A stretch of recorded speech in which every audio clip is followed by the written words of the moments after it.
Welcome to Success Blueprint for JEA and NEET. Join the class 12th chemistry. Study at your own pace and save your time and energy. Please like and subscribe for more educational videos. परिचय। माँ, तुम क्या कर रही हो? रिया, मैं foil की मदद से खाना पैक कर रही हूँ। माँ, मैं तुमसे कुछ जानना चाहती हूँ। ये किस प्रकार का फॉयल है? ये एक एल्यूमिनियम फॉयल है जिसका इस्तेमाल पैकिंग में होता है। ठीक है माँ, लेकिन एल्यूमिनियम पतली फॉयल में कैसे बदल जाता है? ठीक है, मैं तुम्हें बताती हूँ। एल्यूमिनियम भूपर्टी पर सर्वाधिक मात्रा में पाई जाने वाली धातु है। इसका निष्कर्षण प्रकृति में पाए जाने वाले बॉक्साइट अयस्क से किया जाता है। इसके बाद धातु को वांछित आकृतियों में ढाला जाता है। ठीक है माँ, मुझे मेरे प्रश्न का उत्तर मिल गया। मैं इस विषय में कुछ और जानना चाहती हूँ। बच्चों, आज हम तत्वों के निष्कर्षण के सामान्य सिद्धांतों एवं प्रक्रमों की जानकारी प्राप्त करेंगे। उद्देश्य: इस पाठ के अंत में आप निम्न करने में सक्षम हो जाएंगे। मूल पारिभाषिक शब्दावली को परिभाषित करना, धातुओं की उपलब्धता की जानकारी प्राप्त करना, अयस्क संघनन का वर्णन करना, संघनित अयस्क से कच्ची धातु के निष्कर्षण का विश्लेषण करना, धातु कर्म के ऊष्मागतिकी सिद्धांतों को समझना, लोहे, तांबे एवं जिंक के निष्कर्षण का विश्लेषण करना, धातु कर्म के वैद्युत रसायन सिद्धांतों को समझना, सज्जीकरण का वर्णन करना, एल्यूमिनियम, तांबे, जिंक एवं लोहे के अनुप्रयोग को समझना। परिभाषा: अयस्क वो खनिज जिससे धातु का निष्कर्षण सुविधापूर्वक एवं मितव्ययिता से किया जाता है, अयस्क कहलाता है। अपअयस्क गैंग खनिजों में मौजूद मिट्टी एवं अवांछित पदार्थों को अपअयस्क यानी गैंग कहते हैं। धातु कर्म अयस्कों से धातुओं के निष्कर्षण एवं पृथक्करण की प्रक्रिया को धातु कर्म कहते हैं। अयस्कों से धातुओं के निष्कर्षण एवं पृथक्करण की प्रक्रिया के निम्न तीन मुख्य चरण होते हैं। अयस्क का सांद्रण, सांद्रित अयस्क से धातु का पृथक्करण एवं धातु का शुद्धिकरण। धातुओं की उपलब्धता: भूपर्पटी पर सर्वाधिक मात्रा में पाया जाने वाला तत्व ऑक्सीजन है। भूपर्पटी पर दूसरा सर्वाधिक मात्रा में पाया जाने वाला तत्व सिलिकॉन है। धातुओं में एल्यूमिनियम भूपर्पटी पर सर्वाधिक मात्रा में पाया जाता है। ये भूपर्पटी पर तीसरा सबसे ज्यादा पाया जाने वाला तत्व है। ये अभ्रक तथा मृत्तिका सहित अनेक आग्नेय खनिजों का प्रमुख घटक है। बहुत से रत्न प्रस्तर Al2O3 के अशुद्ध रूप हैं तथा ये अशुद्धियां क्रोमियम से तांबे तक होती हैं। धातुओं में लोहा भूपर्पटी पर दूसरी सबसे ज्यादा पाई जाने वाली धातु है। ये भूपर्पटी पर सर्वाधिक मात्रा में पाए जाने वाले तत्वों में इसका स्थान चौथा है। ये तत्व एवं यौगिक दोनों ही रूपों में बहुत महत्वपूर्ण है। ये हीमोग्लोबिन में पाया जाता है जो ऑक्सीजन के वाहक के रूप में कार्य करता है। अयस्कों का सांद्रण, अयस्कों से अवांछित पदार्थों के पृथक्करण की प्रक्रिया को अयस्कों का सांद्रण कहते हैं। अयस्क सांद्रण की कुछ महत्वपूर्ण विधियां इस प्रकार हैं। द्रव्य धावन, ये विधि अयस्क तथा अपअयस्क कणों के आपेक्षिक घनत्वों के अंतर पर निर्भर करती है। इस प्रक्रिया में चूर्णित अयस्क को जल की तेज दाब वाली धारा से धोया जाता है, जिससे अपअयस्क के हल्के कण धुल जाते हैं और भारी अयस्क बचे रह जाते हैं। निक्षालन, इस विधि में अयस्क का एक उपयुक्त अभिकारक से शोधन कराया जाता है और जिसमें अयस्क तो घुल जाते हैं किंतु अविलय होने के कारण अपअयस्क बचे रह जाते हैं। बॉक्साइट के नीक्षालन से एल्यूमिना प्राप्त किया जाता है। इस प्रक्रिया में बॉक्साइट अयस्क का कास्टिक सोडे से शोधन किया जाता है। Al2O3 सांद्रित विलय में घुल जाता है और अपअयस्क बचे रह जाते हैं। विलयन में कार्बन डाइऑक्साइड गैस प्रवाहित कर एल्यूमिनेट को उदासीन कर लिया जाता है एवं जल योजित Al2O3 अवक्षेपित हो जाता है। जल योजित एल्यूमिना AlOH3 को छानकर, सुखाकर तथा 1470 केल्विन तापमान तक गर्म करके पुनः शुद्ध एल्यूमिना प्राप्त कर लिया जाता है। चुंबकीय पृथक्करण। चुंबकीय पृथक्करण विधि अयस्क के दो घटकों में चुंबकीय गुणों की भिन्नता पर आधारित होती है। चूर्णित अयस्क को एक घूमते हुए पट्टे पर डाला जाता है जो चुंबकीय रोलर पर लगा होता है। अचुंबकीय कण पट्टे पर से दूर छिटक जाते हैं, जबकि चुंबकीय कण चुंबकीय क्षेत्र से आकृष्ट होकर एक अलग अंबार बनाते हैं। इस विधि का उपयोग कैसिटरटाइट, मैग्नेटाइट, क्रोमाइट एवं पाइरोलुसाइट से अयस्क कणों को अलग करने में किया जाता है। झाग प्लवन विधि। इस विधि का उपयोग मुख्यतः सल्फाइड अयस्कों के सांद्रण में किया जाता है। इस प्रक्रिया में निहित नियम ये है कि सल्फाइड अयस्क कण चीड़ के तेल से तथा मैल के कण पानी से भिगोए जाते हैं। इस विधि में चूर्णित अयस्क का पानी मिलाकर घोल बना लिया जाता है। फिर इसमें चीड़ का तेल, वसा अम्ल एवं जैंथेट जैसे संग्राही तत्व मिला दिए जाते हैं। झाग को स्थिर करने वाले क्रिसॉल, एनिलीन जैसे घटक उसे स्थिर कर देते हैं। अयस्क कण तेल से तथा मैल के कण पानी से भीग जाते हैं। एक घूमता पैडल मिश्रण को हिलाता है तथा इसमें स्थित वायु को खींच लेता है। परिणाम स्वरूप झाग बनता है जिसमें अयस्क के कण एकत्रित हो जाते हैं। झाग हल्का होता है जिसे मथकर निकाल लिया जाता है। फिर इसे अयस्क के कण प्राप्त करने के लिए सुखाया जाता है। सांद्रित अयस्क से कच्ची धातु का निष्कर्षण। सांद्रित अयस्कों को अपचयन के लिए उपयुक्त प्रारूपों में परिवर्तित करना आवश्यक है। ऑक्साइड का अपचयन आसानी से हो जाता है। इस तरह सांद्रित अयस्क से धातुओं का पृथक्करण दो मुख्य चरणों में होता है: ऑक्साइड में परिवर्तन तथा ऑक्साइड का धातु में अपचयन। ऑक्साइड में परिवर्तन। सल्फाइड एवं कार्बोनेट अयस्क की तुलना में ऑक्साइड आसानी से अपचयित होते हैं। ऐसा दो विधियों से किया जाता है: निष्पापन एवं भर्जन। निष्पापन। इस प्रक्रिया में वाष्पशील पदार्थों के निष्कासन के लिए अयस्क को गर्म किया जाता है। परिणाम स्वरूप धातु ऑक्साइड शेष रह जाता है। भर्जन। इस प्रक्रिया में अयस्क को वायु की नियमित आपूर्ति के साथ धातु के गलनांक से नीचे के तापमान पर गर्म किया जाता है। सल्फाइड अयस्क को भर्जन द्वारा ऑक्साइड में परिवर्तित किया जाता है। ऑक्साइड का धातु में अपचयन। धातु ऑक्साइड को धातु में बदलने की प्रक्रिया को अपचयन कहते हैं। इस प्रक्रिया में धातु की अभिक्रियाशीलता के आधार पर एक उपयुक्त अपचायक की आवश्यकता होती है। उदाहरण के लिए कार्बन, कार्बन मोनोऑक्साइड, एल्यूमीनियम एवं मैग्नीशियम। कच्ची धातुओं के निष्कर्षण के उदाहरण। आइए कच्ची धातुओं के निष्कर्षण का एक उदाहरण लें। निम्न में से प्रत्येक में धातुओं के निष्कर्षण सिद्धांत का वर्णन करें। SnO2 से Sn, ZnO से Zn, Cr2O3 से Cr। आइए उत्तर देखें। 1.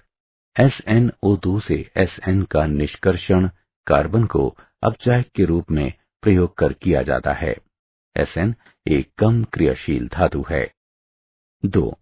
ZnO से Zn का निष्कर्षण कार्बन मोनोऑक्साइड को 1600 केल्विन तापमान पर अपचायक के रूप में प्रयोग कर किया जाता है। 3. Cr2O3 से Cr का निष्कर्षण एल्यूमिनोथिमिक प्रक्रिया द्वारा किया जाता है। धातु कर्म के ऊष्मागतिकीय सिद्धांत। धातु कर्मीय परिवर्तनों के सिद्धांत को समझने में गिब्स ऊर्जा हमारी सहायता करती है। किसी प्रक्रम के लिए किसी विशिष्ट तापक्रम पर गिब्स ऊर्जा में परिवर्तन डेल्टा जी का वर्णन निम्न समीकरण की सहायता से किया जाता है। डेल्टा जी बराबर डेल्टा एच घटा टी डेल्टा एस, जहां डेल्टा एच एंथैल्पी में परिवर्तन है तथा डेल्टा एस एंट्रोपी में परिवर्तन है। जब डेल्टा जी का मान ऋणात्मक होगा तभी अभिक्रिया आगे बढ़ेगी। यदि किसी निकाय में दो अभिक्रियाओं के अभिकारकों तथा उत्पादों को एक साथ रखा जाए और दोनों संभव अभिक्रियाओं का परिणामी डेल्टा जी ऋणात्मक हो तो समग्र अभिक्रिया संपन्न होगी। एलिंघम आरेख। तापमान के साथ मुक्त ऊर्जा में परिवर्तनों का आरेख एलिंघम आरेख कहलाता है। यह आरेख धातुओं के अयस्कों से उनके निष्कर्षण को समझने एवं पूर्वानुमान लगाने में सहायक होते हैं। एलिंघम आरेख में रेखा की ऊंचाई ऑक्साइड की अस्थिरता को दर्शाती है।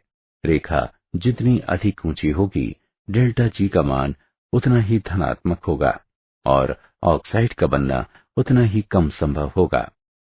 जिन धातुओं के लिए ऑक्साइड बनाने वाली मुक्त ऊर्जा अधिक ऋणात्मक होती है वे उन धातुओं का अपचयन आसानी से कर सकती हैं जिनके लिए ऑक्साइड बनाने वाली मुक्त ऊर्जा अपेक्षाकृत कम ऋणात्मक होती है।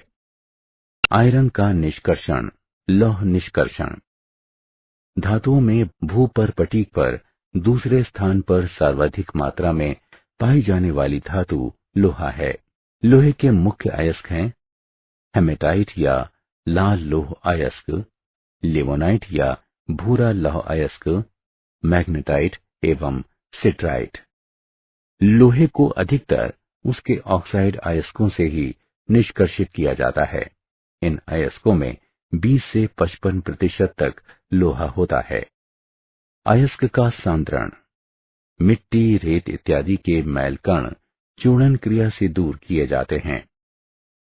निस्तापन एवं भर्जन। चूर्णित अयस्क को कोयले के साथ मिलाकर भट्टी में खूब गर्म किया जाता है। इससे नमी दूर हो जाती है। कार्बनिक पदार्थ ऑक्सीकृत हो जाता है। सल्फर एवं आर्सेनिक मैल कण वाष्पशील ऑक्साइड बनकर दूर हो जाते हैं तथा अयस्क छिद्रिल हो जाता है, जिससे अभिक्रियाएं आसान हो जाती हैं। प्रकलन। निस्तापित एवं भर्जित अयस्क को चूने के पत्थर एवं कोक के साथ 8:1:4 की मात्रा में मिलाकर वात्या भट्टी में डाला जाता है। वात्या भट्टी में अभिक्रियाएं। वात्या भट्टी रिफ्रैक्टरी ईंटों से बनी एक लंबी चिमनी नुमा संरचना होती है। भट्टी में गर्म हवा पेंदे से प्रवाहित की जाती है। जैसे जैसे चार्ज नीचे आता है ये उच्च तापमान क्षेत्र से गुजरता है। वात्या भट्टी के अलग अलग हिस्सों में तापमान की भिन्नता के कारण अलग अलग क्षेत्रों में विभिन्न प्रकार के रासायनिक परिवर्तन होते हैं। दहन क्षेत्र। ये भट्टी का सबसे निचला हिस्सा है। यहाँ गर्म वायु के झोंके से कोक जल उठता है। इस क्षेत्र का तापमान 1500 डिग्री से 2000 डिग्री सेल्सियस तक होता है। कार्बन डाइऑक्साइड ऊपर की ओर जाकर रक्तिम गर्म कोक से मिलती है।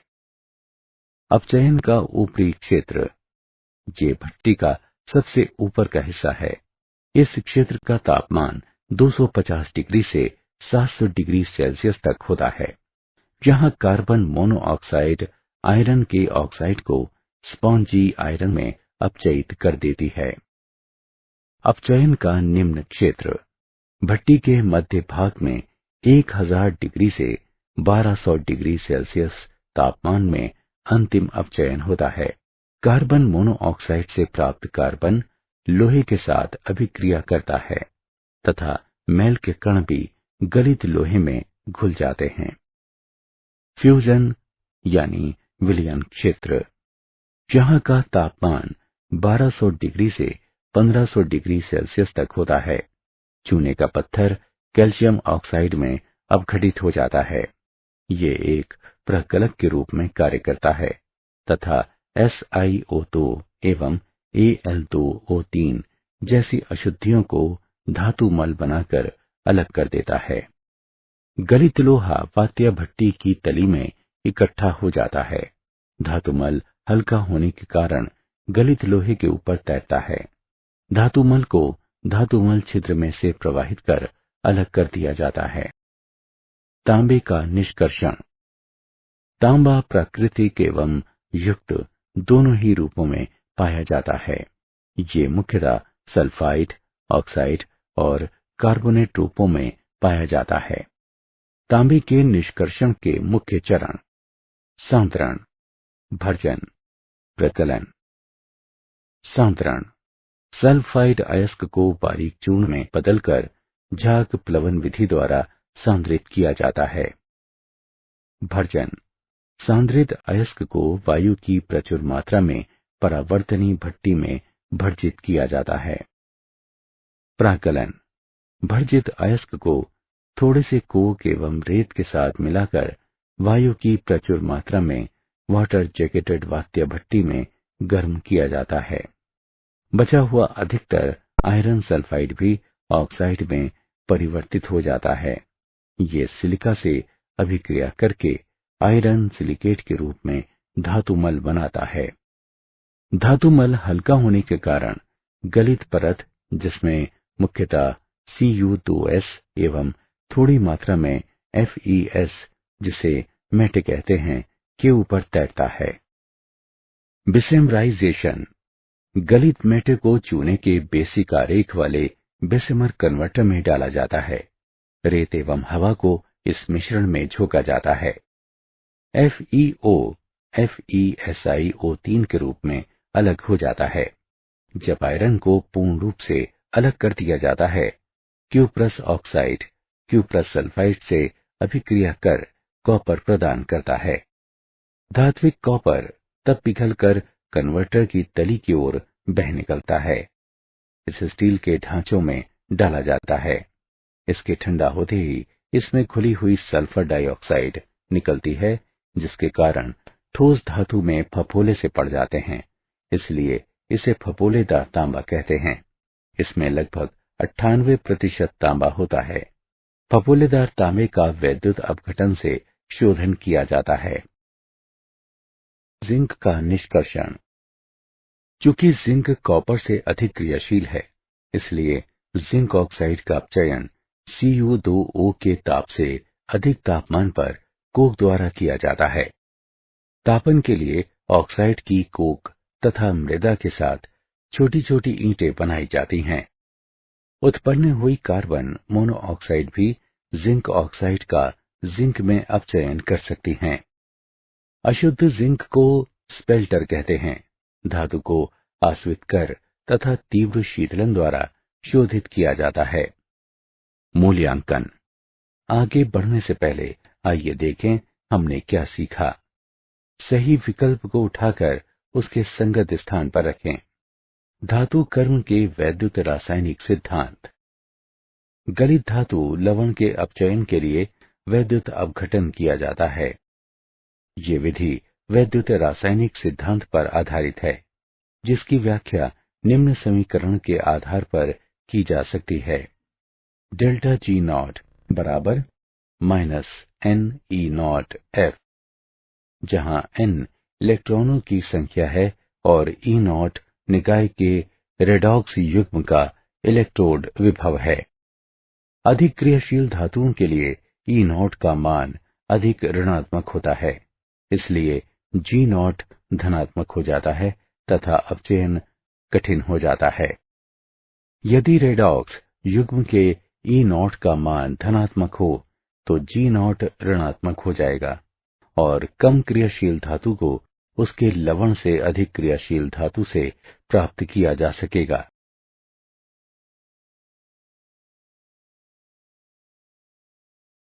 एल्युमिनियम का निष्कर्षण।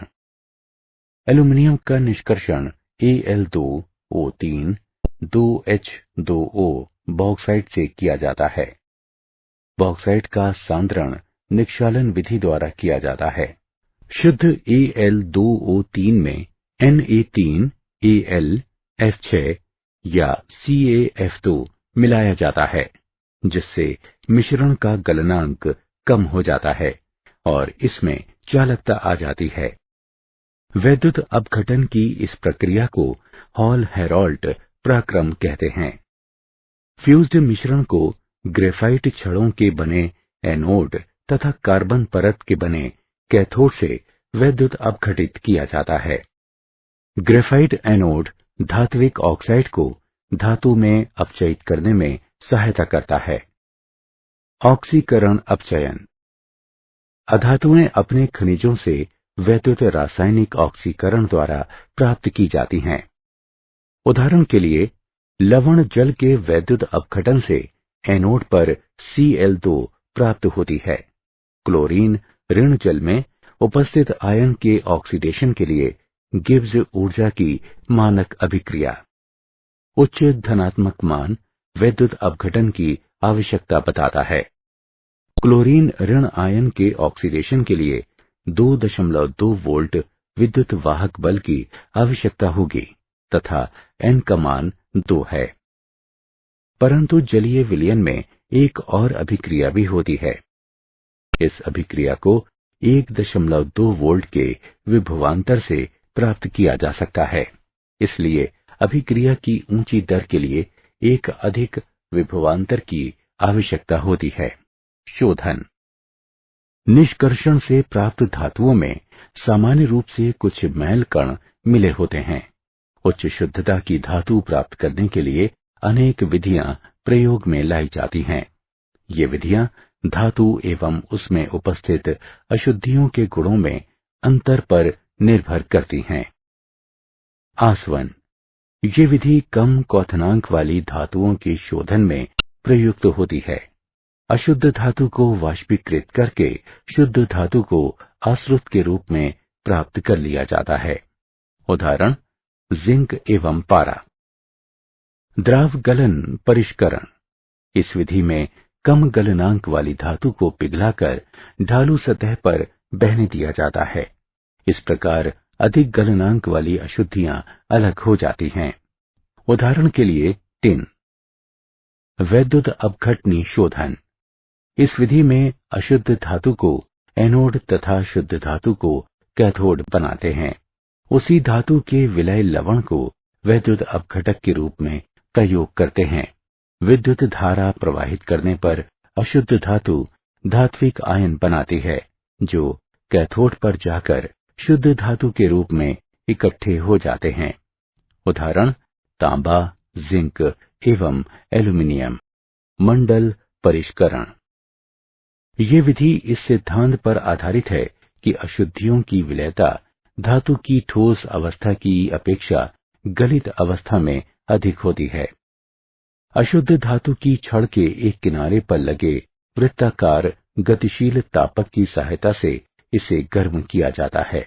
मैल कण संलग्न गलित मंडल में दूसरे किनारे पर चले जाते हैं तथा शुद्ध धातु क्रिस्टलित हो जाती है। इस क्रिया को बार बार दोहराया जाता है तथा तापक को एक ही दिशा में बार बार चलाया जाता है। उदाहरण इसका प्रयोग अर्धचालकों को शुद्ध करने में किया जाता है। वर्णलेखिकी विधियां। ये विधि शोधन के इस सिद्धांत पर आधारित है कि अधिशोधक पर मिश्रण के विभिन्न घटकों का अधिशोषण अलग अलग होता है। स्तंभ वर्णलेखिकी में Al2O3 का अधिशोषक के रूप में प्रयोग किया जाता है। पृथक किए जाने वाले मिश्रण को उपयुक्त विलायक में लेकर स्तंभ पर लगाया जाता है।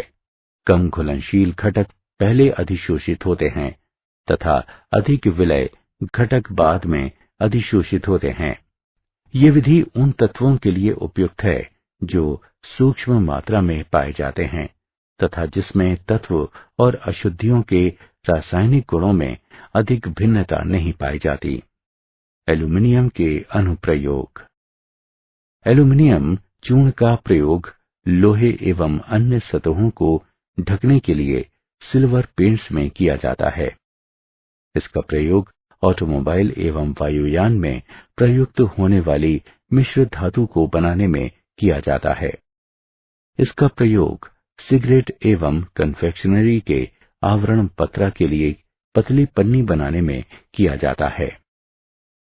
इसका प्रयोग विद्युत ट्रांसमिशन केबल बनाने में किया जाता है। इसका प्रयोग बर्तन, ट्रे, फ्रेम एवं अन्य सजावट के सामान बनाने में किया जाता है। हल्की सुचालक एवं जंग प्रतिरोधी होने के कारण इसका प्रयोग मिश्र धातु बनाने में किया जाता है। उदाहरण के लिए मैग्नीशियम, डुरालुमिन एवं एल्यूमिनियम ब्रॉन्ज। तांबे के अनुप्रयोग। इसका प्रयोग कॉपर प्लेटिंग एवं इलेक्ट्रोटाइपिंग में किया जाता है। इसका प्रयोग विद्युत यंत्र, विद्युत केबल एवं तार बनाने में किया जाता है। इसका प्रयोग वैक्यूम पंप, बर्तन एवं कैलोरीमीटर बनाने में किया जाता है। इसके बहुत से यौगिकों का प्रयोग कीटनाशक, पीड़कनाशक एवं पिगमेंट्स बनाने में किया जाता है। इसका प्रयोग बहुत सी मिश्र धातुएं बनाने में किया जाता है। उदाहरण के लिए पीतल, जर्मन सिल्वर एवं गन मेटल इत्यादि। जिंक के अनुप्रयोग। इसका प्रयोग शुष्क सेलों में कैथोड कंटेनर के रूप में किया जाता है। इसका प्रयोग अपचायक एजेंट के रूप में किया जाता है। इसका प्रयोग आयरन एवं स्टील के गैल्वेनाइजेशन में किया जाता है। इसका प्रयोग सोने एवं चांदी के साइनाइड प्रक्रिया द्वारा निष्कर्षण में किया जाता है।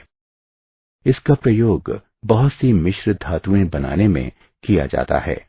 उदाहरण के लिए पीतल, जर्मन सिल्वर इत्यादि। आयरन के अनुप्रयोग। आयरन उत्प्रेरकों का प्रयोग हैबर-बोश प्रक्रिया में अमोनिया के उत्पादन में किया जाता है। फिशर-ट्रॉप्श प्रक्रिया में इनका प्रयोग कार्बन मोनोऑक्साइड को हाइड्रोकार्बन में बदलने में किया जाता है, जिनको ईंधन एवं स्नेहक के रूप में प्रयोग करते हैं।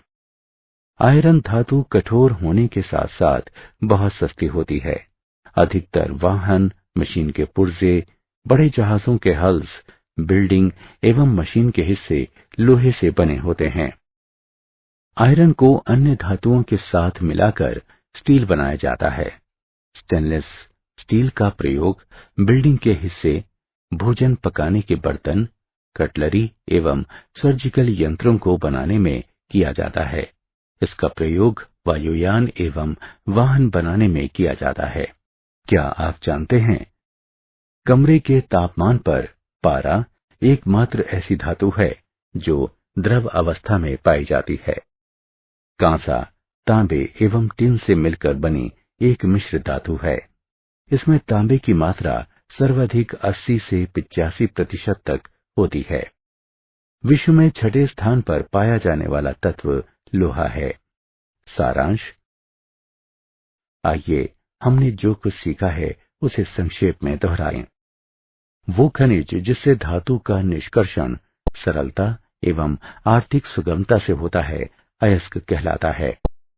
अयस्कों से अवांछित पदार्थों के पृथक्करण की प्रक्रिया को अयस्कों का सांद्रण कहते हैं। झाग प्लवन विधि का प्रयोग मुख्यतया सल्फाइड अयस्कों के सांद्रण में होता है। तापमान के साथ मुक्त ऊर्जा में परिवर्तनों का आरेख एलिंघम आरेख कहलाता है। गलित धातु लवण के अपचयन के लिए वैद्युत अपघटन किया जाता है। ये विधि वैद्युत रासायनिक सिद्धांत पर आधारित है। उच्च शुद्धता की धातु प्राप्त करने के लिए अनेक विधियां प्रयोग में लाई जाती हैं। ये विधियां धातु एवं उसमें उपस्थित अशुद्धियों के गुणों में अंतर पर निर्भर करती हैं। इन विधियों को शोधन कहते हैं। मंडल परिष्करण विधि इस सिद्धांत पर आधारित है कि अशुद्धियों की विलयता धातु की ठोस अवस्था की अपेक्षा गलित अवस्था में अधिक होती है। For chapter-wise notes, MCQ and mind maps, please visit www.success.org.in or download free mobile app Success Quiz. Please like and subscribe for more educational videos. Thank you.